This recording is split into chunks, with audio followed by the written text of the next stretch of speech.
പരം ശാന്തി മാബാബുജിക കോടി പ്രണാമം. ഇന്നത്തെ ടോപ്പിക്കാണ് ശിവ് മഹാശിവ്. പരം മഹാശിവിൻ്റെ വ്യത്യാസം എന്താണ് എന്നാണ്. എല്ലാവരും ചിന്തിക്കുന്നുണ്ടാവും, ഇതെല്ലാം ശിവ് പറഞ്ഞാൽ ഒരാളാണ് എന്നാണ് എല്ലാവരും ധരിച്ചു വച്ചിരിക്കുന്നത്. ശിവ് നിരാകാർ പരംധാമിലിരിക്കുന്നു. ശിവ് ആകാർ ശിവ് ശക്തിയോടൊപ്പം ശിവ് പുരിയിൽ ഇരിക്കുന്നു. ശിവ് ആകാറിൻ്റെ സാകാരി രൂപമാണ്, മനുഷ്യരൂപമാണ് ശങ്കർ പാർവതി. അവർ ഇരിക്കുന്നത് കൈലാസത്തിൽ, ഇപ്പോൾ ടിബറ്റിലാണ് ഇരിക്കുന്നത്. കൈലാസം ഇപ്പോൾ ചൈനയുടെ കൈവശമാണ് ഉള്ളത്. അവിടെയാണ് ശങ്കർ പാർവതി ഗണേശൻ കുടുംബത്തോടൊപ്പം കൈലാസത്തിൽ ഇരിക്കുന്നത്. എപ്പോൾ ബ്രഹ്മാണ്ടത്തിൻ്റെ രചന സ്റ്റാർട്ടായോ ആ സമയത്ത് നമ്മുടെ ബ്രഹ്മാണ്ടത്തിൻ്റെ മാലിക്കായി ശിവൻ്റെയും സമയം സ്റ്റാർട്ടായി. എങ്ങനെയാണ് സൃഷ്ടി നടന്നതെന്ന് നമ്മൾക്ക് ചുരുക്കത്തിൽ നോക്കാം. മഹാശിവ്, അതായത് മഹാബ്രഹ്മാണ്ടത്തിൻ്റെ മാലിക് മഹാശിവ്, അതായത് ഗാലക്സിയുടെ മാലിക് മഹാശിവ് ഒരു സങ്കല്പത്തിലൂടെ അനന്ത ശിവ് നിരാകാരനെ സൃഷ്ടിക്കുകയുണ്ടായി. ഒരു പരംപ്രകാശത്തിൻ്റെ ഒരു കഷണം ആണ് സൃഷ്ടിക്കപ്പെട്ടത്. അതിൽ നിന്നാണ് അനന്ത ശിവ് നിരാകാർ ഉത്ഭവിച്ചത്. നേരിട്ട് ശിവ് നിരാകാർ സൃഷ്ടി ചെയ്യുകയില്ല, സൃഷ്ടി ചെയ്യിപ്പിക്കുകയാണ് ചെയ്യുന്നത്. ആദ്യം ഒരു പ്രകാശത്തിൻ്റെ ഒരു ഗോള അതിൽ നിന്നാണ് ശിവ് നിരാകാരനെ ഉത്ഭവിപ്പിച്ചത്. നമ്മുടെ ബ്രഹ്മാണ്ടത്തിൻ്റെ ശിവൻ്റെ പവർ ഒരു കല പവറാണ് ഇപ്പോൾ ഉള്ളത്. ഫസ്റ്റ് സർജൻ ചെയ്യുന്ന സമയത്ത് 4 കല പവർ ആണ് ഉള്ളത്. സൃഷ്ടിയിലൂടെ 3 കല പവർ ലോസായി, നഷ്ടപ്പെട്ടു. ഇപ്പോൾ ഉള്ളത് 1 കല പവർ മാത്രമാണ് ഉള്ളത്. എത്ര കല പവർ കൂടുതലാണോ ബ്രഹ്മാണ്ടവും അത്ര കലയുടെ പവർഫുള്ളായിരിക്കും ആ ബ്രഹ്മാണ്ടം. പവർ എത്ര നഷ്ടപ്പെടുന്നുവോ അത്രയും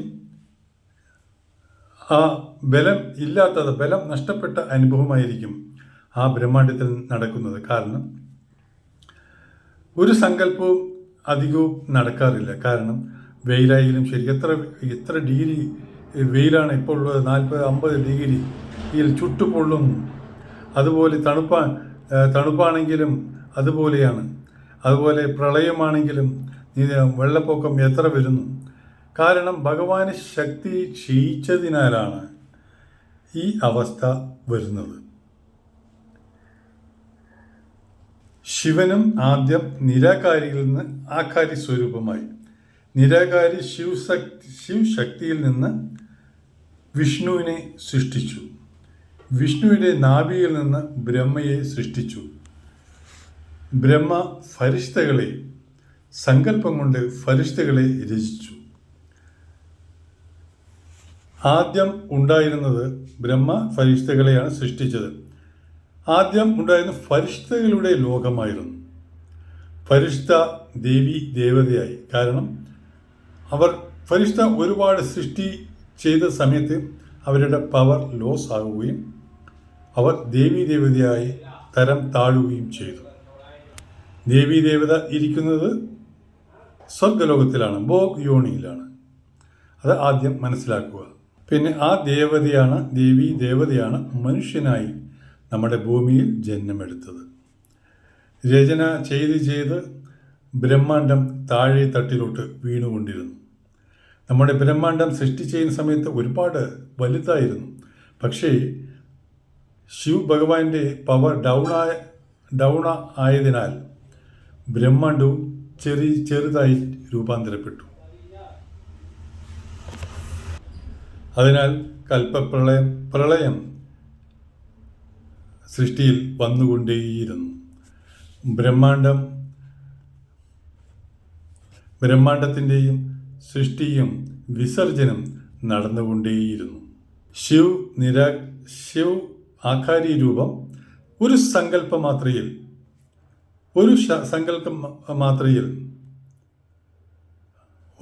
ശിവ് ശക്തിയെ സൃഷ്ടിച്ചു. അതായത് അർദ്ധനാരീശ്വരനെ സൃഷ്ടിച്ചു. ശിവ് ശക്തി ആകാരി രൂപത്തിൽ ശിവപുരിയിലാണ് ഇരിക്കുന്നത്. ശിവ് നിരാകാർ പരംധാമിലാണ് ഇരിക്കുന്നത്. ശിവപുരിയുടെ മേലെയാണ് പരംധാം.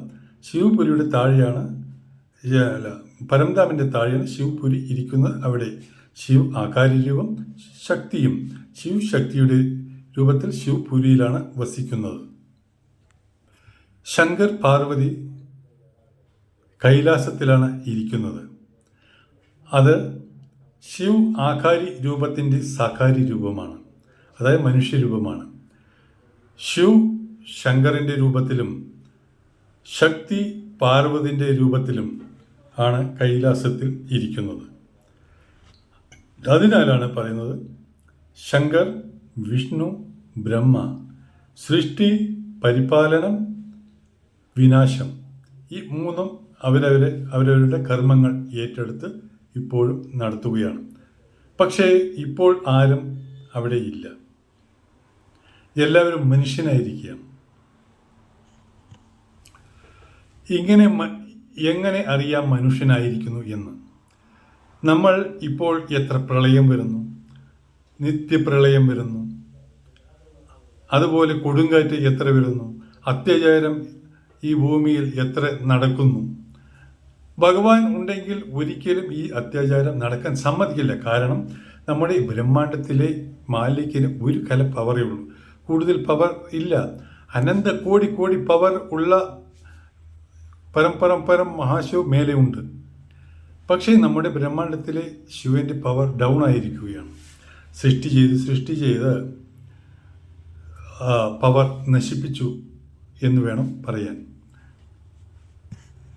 അതിനാലാണ് പറയുന്നത് ശിവ് ഇപ്പോൾ നമ്മുടെ ബ്രഹ്മാണ്ടത്തിൽ എല്ലാ ശിവും, വിഷ്ണു, ബ്രഹ്മ ഇവരെല്ലാവരും മനുഷ്യ രൂപത്തിൽ ആയിരിക്കുകയാണ്.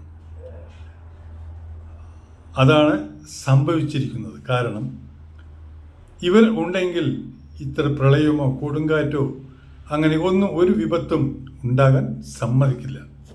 അത് ആദ്യം നിങ്ങൾ മനസ്സിലാക്കണം.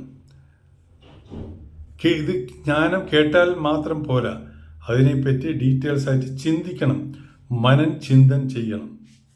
എന്നാലാണ് ഇതിൻ്റെ പൂർണ്ണതയിൽ എത്തുകയുള്ളൂ. നമ്മുടെ ബ്രഹ്മാണ്ടത്തെ ഭരിക്കുന്നത് സ്വർഗലോകത്തിലെ ഇന്ദ്രനാണ്. 3 ലോകത്തിൻ്റെയും രാജാവാണ് ഇന്ദ്രദേവൻ. ആ ഇന്ദ്രദേവൻ ഉണ്ടെങ്കിൽ ഇങ്ങനെയുള്ള കാര്യം വരികയില്ലായിരുന്നു. പക്ഷേ എല്ലാവരും മനുഷ്യരായിരിക്കുന്നതിനാൽ സൂക്ഷ്മ ജഗത്തിലെ ആത്മാക്കളാണ് ഇപ്പോൾ ഭരിക്കുന്നത്.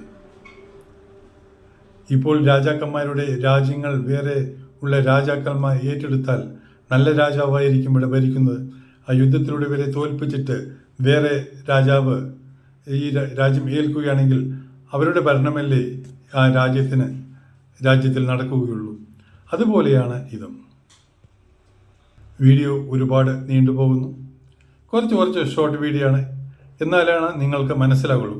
ഒരുപാട് ലോങ് വീഡിയോ ഇട്ടാൽ ചിലപ്പോൾ നിങ്ങൾക്ക് മനസ്സിലാവുകയില്ല. ഇത് ഒരു പ്രാവശ്യം ചിന്തിച്ചാലൊന്നും മനസ്സിലാകുന്ന കാര്യമല്ല. ബേഹദ് പരം ജ്ഞാൻ നിരന്തരം ചിന്തൻ ചെയ്യണം, ചിന്തിച്ചുകൊണ്ടേയിരിക്കണം. എന്താണ് ജ്ഞാനം, എങ്ങനെയാണ് സൃഷ്ടി നടന്നത്, എങ്ങനെയാണ് ബ്രഹ്മ ഉണ്ടായത്, എങ്ങനെയാണ് ശിവശക്തി ഉണ്ടായത്, വിഷ്ണുവിൻ്റെ രചന എപ്രകാരമായിരുന്നു, ഇതെല്ലാം കാലചക്രം അറിഞ്ഞേ തീരുകയുള്ളൂ. കാലചക്രത്തിലൂടെ സൃഷ്ടി അറിയണം. അതാണ് ബ്രഹ്മജ്ഞാനം എന്ന് പറയുന്നത്. ബ്രഹ്മയുടെ എല്ലാ വിധത്തിലുള്ള റൂൾസ് ആൻഡ് റെഗുലേഷൻസ് അറിയണം. അതാണ് ബ്രഹ്മജ്ഞാനം. ഞാനും ബ്രഹ്മയാണ്, നീയും ബ്രഹ്മയാണ് പറഞ്ഞിട്ട് ഒരു കാര്യവുമില്ല. അങ്ങനെയല്ല, കാലചക്രം അറിയണം, സൃഷ്ടി അറിയണം. ആ സൃഷ്ടിയുടെ മേലെ വേറെ എന്തെല്ലാം സൃഷ്ടിയുണ്ട്, അവിനാശി പരംധാം എന്താണെന്ന് അറിയണം, മരണമില്ലാത്ത ലോകം അറിയണം. ടോട്ടൽ സൃഷ്ടി, എല്ലാത്തിൻ്റെയും സൃഷ്ടി തീർച്ചയായിട്ടും അറിഞ്ഞാൽ അതാണ് ബ്രഹ്മജ്ഞാനം എന്ന് പറയുന്നത്. അല്ലാതെ നീയും ബ്രഹ്മയാണ് ഞാനും ബ്രഹ്മയാണ് എന്ന് പറഞ്ഞിട്ട് ഒരു കാര്യവും ഇല്ല. അതിനാലാണ് പറയുന്നത് ബേഹദ് പരംജ്ഞാൻ. ഉത്സാഹത്തോടുകൂടി ദൃഢനിശ്ചയത്തോടുകൂടി നിങ്ങൾ പഠിച്ച് അറിവ് നേടി മനചിന്തനം ചെയ്ത് നിത്യ കർമ്മയോഗിയായി ആ പരംപിതാവിൽ നിന്ന് പവർ ഇറക്കി ആ പരം മഹാശിവനിൽ നിന്ന്, അതായത് നമ്മുടെ ദാദാജിയിൽ നിന്ന് പവർ ഇറക്കി ഇയാൾ നിങ്ങൾക്ക് ഒരു ശക്തിക്കും നിങ്ങളെ തോൽപ്പിക്കാനാകില്ല. ഒരു ഗ്രഹത്തെയും നിങ്ങളെ തോൽപ്പിക്കാനാവില്ല. ഒരു ഭൂതപ്രേത പിശാചുക്കൾക്കും നിങ്ങളെ തോൽപ്പിക്കാൻ സാധിക്കുന്നതല്ല. ബേഹദ് കി പരം ശാന്തി. വീഡിയോ നീണ്ടുപോകുന്നു. ലൈക്ക് ചെയ്യുക, ഷെയർ ചെയ്യുക, സബ്സ്ക്രൈബ് ചെയ്യുക. ബേഹദ് കി പരം ശാന്തി.